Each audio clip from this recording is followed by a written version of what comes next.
F-16 मिल गया तो वो कितना खतरनाक साबित हो सकते हैं, पुतिन को इसका अंदाजा लग चुका है। रूस में एक बार फिर बड़ा हमला हुआ है और पुतिन अभी भी समझ नहीं पाए कि इसका बदला कैसे लिया जाए। और इस हमले ने पुतिन का क्या बिगाड़ा है, ये देखकर आप हैरान रह जाएंगे, क्योंकि पुतिन का सबसे खतरनाक हिटमैन इस हमले में खत्म हो चुका है।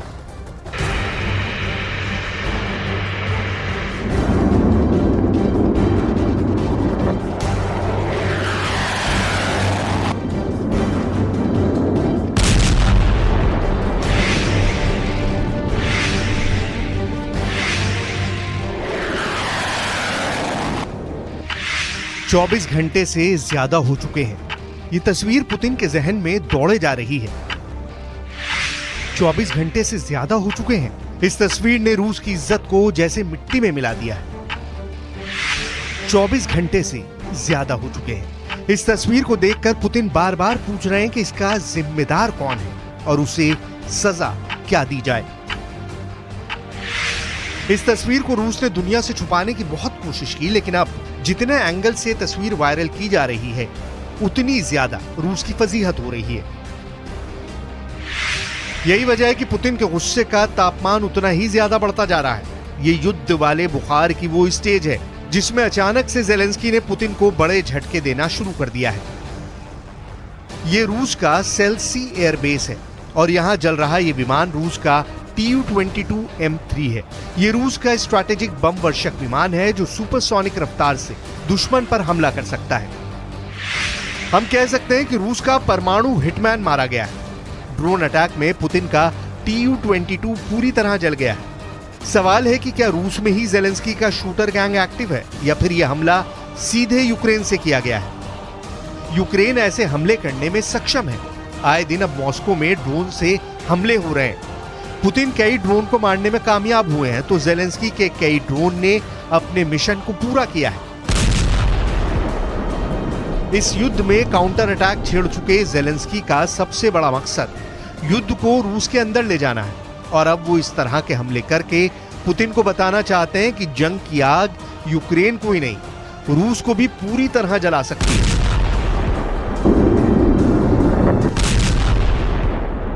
Today we are confident that Russia will lose this war. But this is not the only main thing. The main thing is what we prove with our victory, with our cooperation, what you prove supporting Ukraine.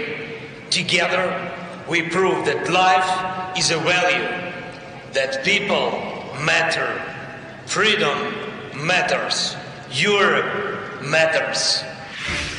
सवाल है कि Putin को Ukraine के युद्ध के बीच सबसे बड़ा झटका देने वाला हमला कैसे हुआ। यूक्रेन के युद्ध के बीच ज़ेलेंस्की की सेना पहले भी पुतिन की जान लेने की कोशिश कर चुकी है। ये दावा रूस की तरफ से किया गया था जब मई महीने की शुरुआत में क्रेमलिन के गुंबद के पास ड्रोन से धमाका किया गया था। तब भी सवाल खड़े हुए थे कि ये साजिश किसने रची और किस ड्रोन का इस्तेमाल हुआ।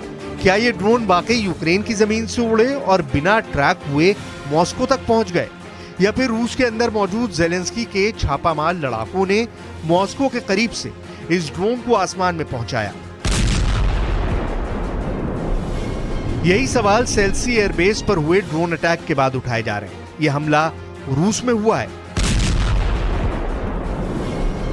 लेकिन इस धमाके ने जर्मनी की राजधानी बर्लिन से लेकर लंदन और फ्रांस की राजधानी पेरिस से लेकर वॉशिंगटन डीसी तक दहशत फैला दी है। दुनिया की बड़ी बड़ी कैपिटल सिटी ड्रोन से डर गई हैं, क्योंकि रूस में हुए हमलों ने अब पुतिन के जवाबी अटैक को दावत दे दी है। पुतिन पूछ रहे हैं कि ज़ेलेंस्की को हमले के लिए ड्रोन किसने दिया, किसने फंड दिया, किसने तकनीक बताई और किसने प्लान बनाकर हमले को अंजाम दिया। रूस को बहुत बड़ा नुकसान हुआ है, इसमें कोई शक नहीं। जिस विमान को ज़ेलेंस्की ने पूरी तरह जला दिया, उसी परमाणु हिटमैन की मदद से पुतिन ने मारिउपोल पर इतनी मिसाइल बरसाई थी कि रूस की फौज गिनना भूल गई। Tu-22 बम वर्षक विमान एक सुपरसोनिक बॉम्बर है।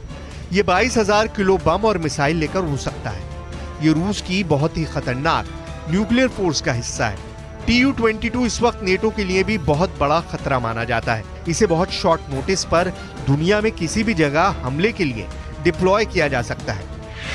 करीब 2300 किलोमीटर की अधिकतम रफ्तार के साथ ये करीब 7000 किलोमीटर की रेंज तक बिना रिफ्यूलिंग के हमला कर सकता है। यूक्रेन का युद्ध अब ऐसे दौर में दाखिल हो चुका है जहां पुतिन के एक नहीं बल्कि दर्जनों दुश्मन हैं और पुतिन को सब पर शक है। जिस सेल्सी एयरबेस पर यह हमला हुआ वहां से नेटो के सदस्य देश एस्टोनिया और लातविया ज्यादा करीब हैं। सेल्सी से एस्टोनिया की दूरी तो महज 150 किलोमीटर है, इसलिए शक उस पर भी उठता है। जबकि उत्तरी यूक्रेन का बॉर्डर यहां से 700 किलोमीटर है। ये दोनों जगह पुतिन के खिलाफ हमले में इस्तेमाल की जा सकती हैं। लेकिन जेलेंस्की के पास अब रूस के अंदर तक हमला करने की ताकत आ चुकी है और वो इसका प्रदर्शन पहले भी कर चुके हैं। अब सवाल है कि सेल्सी हमले में ड्रोन का इस्तेमाल कहां से किया गया। बहुत तहकीकात करके ऐसे 3 ड्रोन पर शक है जो जेलेंस्की की फौज ऑपरेट करती है और वो इतनी लंबी दूरी तक अटैक करने के लिए इस्तेमाल किए जा सकते हैं। पुतिन को इस बात का पूरा शक है कि ये जेलेंस्की का काम है। अब इसी लाइन पर रूस बदला भी लेना चाहता है। जेलेंस्की के तीनों ड्रोन के बारे में बहुत सी बारीक बातें हमें पता चली हैं, इनकी खासियत और इनकी कमियां। क्या ये ड्रोन वाकई सेल्सी एयरबेस या फिर मॉस्को ही नहीं बल्कि पूरे रूस के दूसरे सबसे सुरक्षित इलाके में भी घुसपैठ कर सकते हैं? और फिर क्या ऐसा धमाका अंजाम दिया जा सकता है? अब सवाल है कि ड्रोन को रूस के अंदर से ही उड़ाया गया। अगर हाँ, तो इसका मतलब है कि रूस के अंदर ही जेलेंस्की के छापामार लड़ाके एक्टिव हो चुके हैं और जेलेंस्की के शूटर गैंग इस वक्त रूस के अंदर रहकर भी पुतिन के सबसे अहम अड्डों को टारगेट कर रहे हैं। वैसे इससे पहले भी यूक्रेन के UJ-22 ड्रोन ने रूस के अंदर कई हमलों को अंजाम दिया है, चाहे पुतिन का तेल डिपो हो या फिर मिलिट्री ठिकाने। जेलेंस्की की फौज ने इस ड्रोन के जरिए रूस के अंदर हमले किए हैं। कई बार ये ड्रोन नाकाम रहा, कई बार इसे मार गिराया गया, तो कई बार ये क्रैश भी हुआ। इसलिए जेलेंस्की ऐसा हमला करने की ताकत रखते हैं।